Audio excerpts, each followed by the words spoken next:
பின்பாக மிகப்பெரிய உபத்திரவத்தை இந்த தேசங்கள் சந்தித்தது. எந்த தேசத்திலிருந்து இவர்கள் வெளியே வந்தார்களோ அந்த தேசங்கள் இந்த ரோம சாம்ராஜ்யத்துக்கு உட்பட்டபடியினாலே மிகப்பெரிய அழிவை சந்தித்தது. தீர்வராயன் சீசர் என்று சொல்லவர்கள் மிகப்பெரிய உபத்திரவங்களை இந்த ஆசியா மைனர் என்று சொல்லக்கூடிய இந்த பகுதிகளிலே நிகழ்த்தினார்கள். மிக கொடூரமான கொலைகள் அந்த இடங்களிலே நடந்தது. அந்த இடத்துல இருக்க முடியாதபடியினால்தான் சுவிசேஷம் பரம்பும்படியாக வெளியிடங்களுக்கு இன்னும் சீடர்கள் வெளியே புறப்பட்டு போனார்கள் என்று வேதம் சொல்லுகிறது. ஏன்? ஆண்டவருடைய சுவிசேஷம் அது எருசலேமை விட்டு யூதேயா, தமாஸ்கு, செசரியா, அந்தியோக்கியா, இக்கோனியம், சிசேரியா, இந்த சைப்ரஸ் தீவு, அதை மேலுள்ள எல்லா இடங்களிலும் அது பறந்து விரிந்தது. 13ஆம் அதிகாரம் 14ஆம் அதிகாரத்திலும் இந்த பிரயாணமானது பவுல் அப்போஸ்தலருடைய பிரயாணம் தொடர்ந்து சொல்லப்படுகிறது. 13ஆம் அதிகாரத்திலே இக்கோனியா பட்டணத்துக்கு இவர்கள் வருகிறார்கள். அங்கே அவர்கள் ஏற்றுக்கொண்டபடியினால் இந்த சுவிசேஷம் அறிவித்தார்கள். திரளான சமாதானமும் சந்தோஷமும் அந்த தேசத்திலே உண்டானது.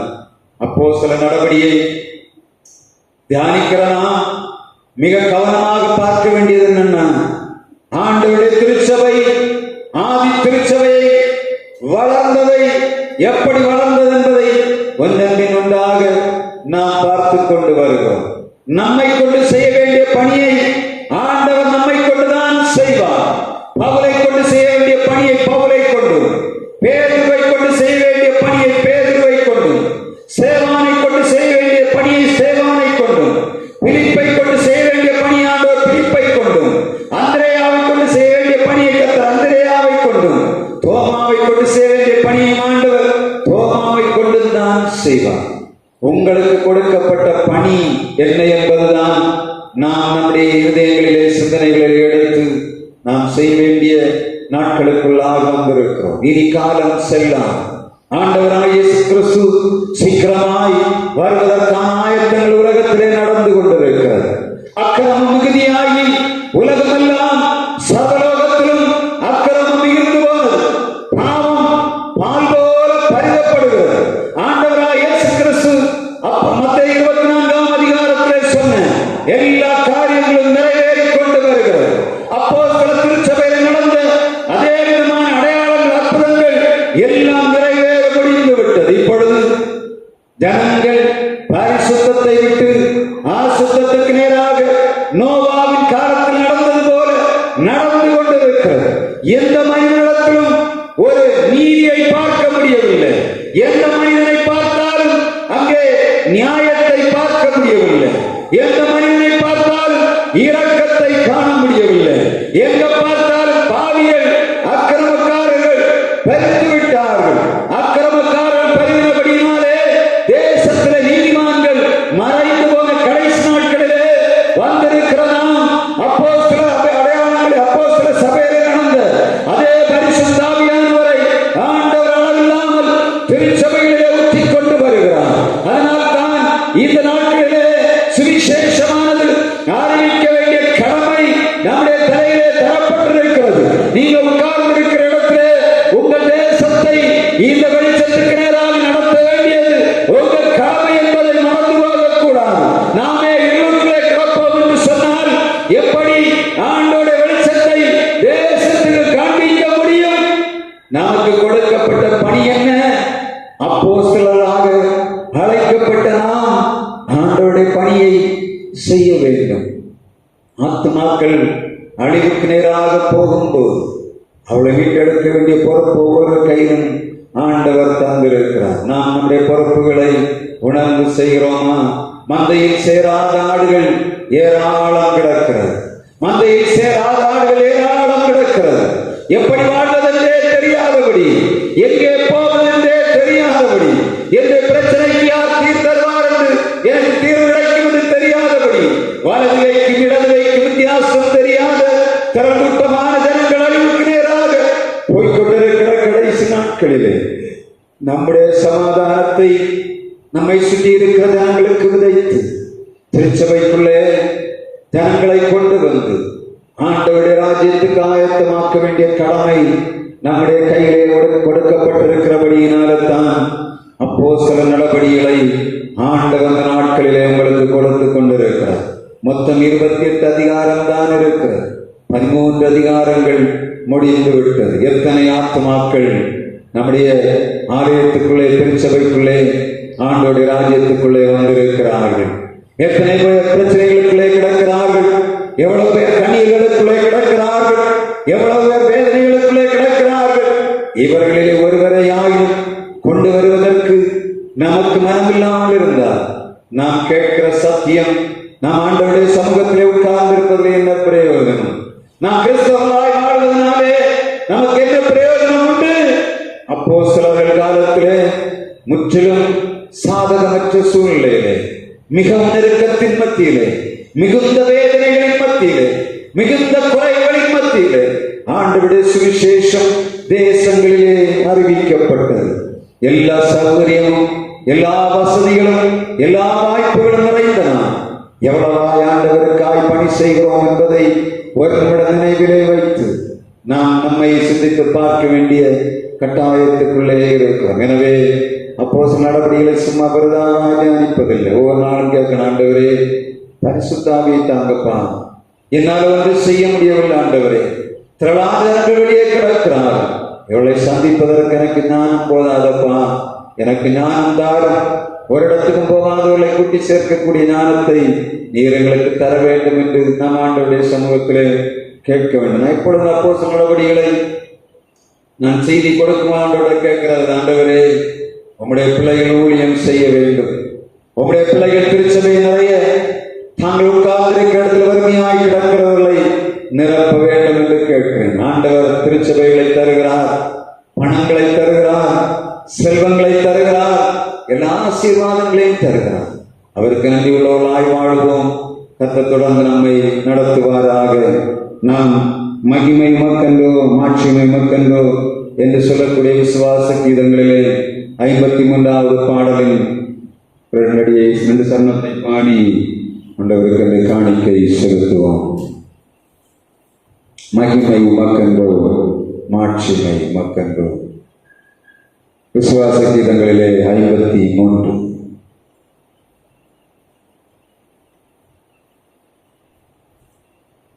மகிமை உமக்கண்டோ மாட்சிமை உமக்கண்டோ, மகிமை உமக்கண்டோ மாட்சிமை உமக்கண்டோ, துதியும் புகழும் ஸ்தோத்திரமும் உமக்கண்டோ,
நீரிட்ட பணியை செய்யும்படியாக தங்கள் உடல், பொருள், ஆவி அனைத்தையும் செலவிட்டார்கள். இன்றைக்கு நாங்கள் சமாதானமாய் உம்முடைய சமூகத்திலே கூடியிருக்கக்கூடிய வாய்ப்புகளை நீருடைய சீடர் மூலமாக எங்களுக்கு தந்தீர் ஆண்டவரே. அதை உணர்ந்து நாங்கள் பணி செய்யும்படியாய் கிருபைதான். எங்களுக்குள்ளே காணப்படுகிற வேற்றுமைகள், எங்களுக்குள்ளே காணப்படுகிற அக்கிரமத்தின் கிரைகள், எங்களுக்குள்ளே காணப்படுகிற எல்லா விதமான பலகீனங்களை நீக்கி பலத்தோடு சுகத்தோடும் ஆரோக்கியத்தோடும் செயல்பட்டு தேவனுடைய ராஜ்யத்தை கட்டியெடுக்கும்படியாய் கிருபைதான். திரளான ஜனங்கள் காணியாட்சிக்கு புறம்பே கிடக்கிறார்களப்பா, அவளை மீட்டெடுக்கிற பணியை நாங்கள் செய்யும்படியாக ஒருக்கு வேறாக இந்த உலகத்தில் நாங்கள் ஒன்று கொண்டு வந்தது சோர்ந்து போக போவதும் இல்லை. அந்தரத்திலே தொங்கிக் கொண்டிருக்கிற உலகத்திலே வாழ்ந்து கொண்டிருக்கிறோம் ஆண்டவரே. எங்களுக்கு தருகிற ஜீவன் சுகம் பலன் அனைத்தும் ஆத்ம ஆதாய பணிகளுக்காக செலவு பண்ணும்படியாய் கிருபைதார். உம்முடைய பிள்ளைகள் கொடுத்திருக்கிற காணிக்கைகளை அங்கீகரிப்பீராக. உம்முடைய பிள்ளைகளுக்கு ஒரு குறைவில்லாத வாழ்வை நிறைவாய் தரும்படியாய் ஜெபிக்கிறோம் ஆண்டவரே. கொடுங்கள் கொடுக்கப்படும் என்று சொன்னீர். அதை போல எங்கள் பிள்ளைகள் எல்லா நலனும் பெற்று வாழ்வில் செழிக்கும்படியாய் கிருபைதார். இந்த நாளில் பலவீனமாயிருக்கிற ஜனங்களுக்கு பலன் தார். உம்முடைய பிள்ளைகளை நிறைவாய் நடத்தும்படியாய் ஜெபிக்கிறோம். இரவு நேரத்தில் வீடுகளுக்கு புறப்பட்டு போகிறார்களப்பா, அவருடைய பிள்ளைகளுக்கு எல்லா விதமான நன்மைகளையும் தரும்படியாய் ஜெபிக்கிறோம். இரவு நேரத்திலே படுக்கைகளிலே எங்கள் பிள்ளைகள் கம்பீரிக்கும்படியாய் கிருபைதார். நீதிமான்களின் கூடாரங்களிலே ரட்சிப்பின் கம்பீர சத்தம் உண்டு என்று சொல்லப்பட்டிருக்கிறது. உம்முடைய பிள்ளைகளாய் நாங்கள் உம்முடைய ரத்தத்தால் கழுவப்பட்டு நீதிமான்களாக்கப்பட்ட சந்ததியப்பா, ஒரு வீடுகளுக்குள்ளும் சமாதான குறைவு வராதபடி சமாதானத்தின் நாயகர் குடும்பங்களிலே நிறைவாய் தங்கியிருப்பீராக. கொடுத்திருக்கிற எல்லா ஆசீர்வாதங்களிலும் சமாதானமாய் நிறைவாய் வாழும்படியாய் எங்கள் பிள்ளைகளுக்கு இறக்கம் பாராட்டும். கொடுத்திருக்கிற காணியாட்சிகள், நிலவரங்கள், கால்நடைகள் ஒவ்வொன்றையும் ஆசீர்வதித்து தருவீராக. உம்முடைய பிள்ளைகளை வாழ்வு செழிக்கட்டும். சமாதானமாய் வாழ்ந்து இவர் இயேசுவை ஏற்றுக்கொண்டபடியினாலே வாழ்வு செழித்திருக்கிறது. சமாதானமாய் இருக்கிறார்கள் என்ற உணர்வை ஒவ்வொரு ஜனங்களும் பெற்று அனுபவிக்கும்படியாய் கிருபைதார். என நோக்கத்துக்காக இந்த இடங்களோட பிள்ளைகளை வைத்திருக்கிறீரோ நோக்கத்தை நிறைவேற்றும் ஐயா. மந்தையில் சேராத ஆடுகள் அநேகம் உண்டு. எல்லாவற்றையும் கூட்டி சேர்க்கும்படியாக எங்கள் பிள்ளைகளை பயன்படுத்தும்படியாக ஜெபிக்கிறோம்.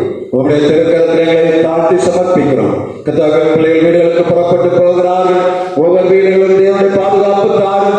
சங்காரத்தின் ஒரு வீடுகளுக்குள்ள கடந்து வராதபடி ஆடிக்கப்பட்ட ஆட்டுக்குட்டி ரத்தத்தை ஒவ்வொரு வாசல் நிலைக்கால்களிலும் நாங்கள் விசுவாசத்தோடு பூசுகிறோம். பரிசுத்தாவின் நிலைமைக்குள்ளாக ஒவ்வொருவரை முத்திரையிடுகிறோம் ஆண்டவரே. உங்களுடைய திருச்சபைக்கு வருகிறவர்களானாலும் வராதவர்களானாலும் உமை சேவிக்கிறவர்களானாலும் சேவியாதவர்களானாலும் எங்கள் மூலமாக தம்முடைய பிள்ளைகளுக்கு பாதுகாப்பையும் ஆசீர்வாதத்தையும் சமாதானத்தையும் இரவு நேரங்களிலே எங்கள் பிள்ளைகளுடைய வீடுகளை தரும்படியாக ஜெபிக்கிறோம். உங்களுடைய திருக்கரத்திலே தாழ்த்துகிறோம். இருள் நல்காமல் தேசத்தை விட்டு அகன்று போகும்படியாக இரக்கம் பாராட்டும். உங்களுடைய திருக்கரங்களை தாங்கும்படி அந்த கரங்களை ஒப்புக் கொடுக்கிறோம். புறப்பட்டு போகிற இடங்கள் எல்லாம் உங்களுடைய பாதுகாப்பு தாரும். பிரயாணங்களிலே கூடவே உங்களுடைய உள்ள கரங்களிலே தாழ்த்துகிறோம். கரமேந்தன் இயேசு கிறிஸ்து நாமத்தில் ஜெபிக்கிறோம். ஜீவன நல்ல பிதாவே, ஆமென்.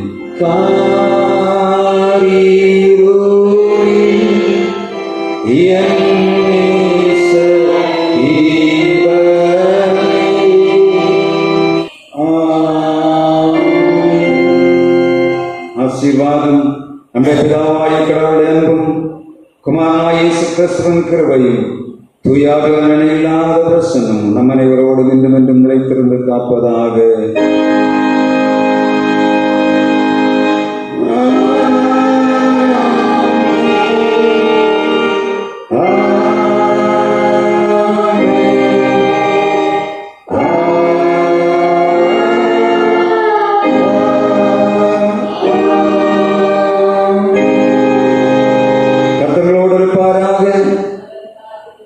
சமாதானத்தோடு சென்று வாருங்கள். கர்த்தருடைய நாமத்தினாலே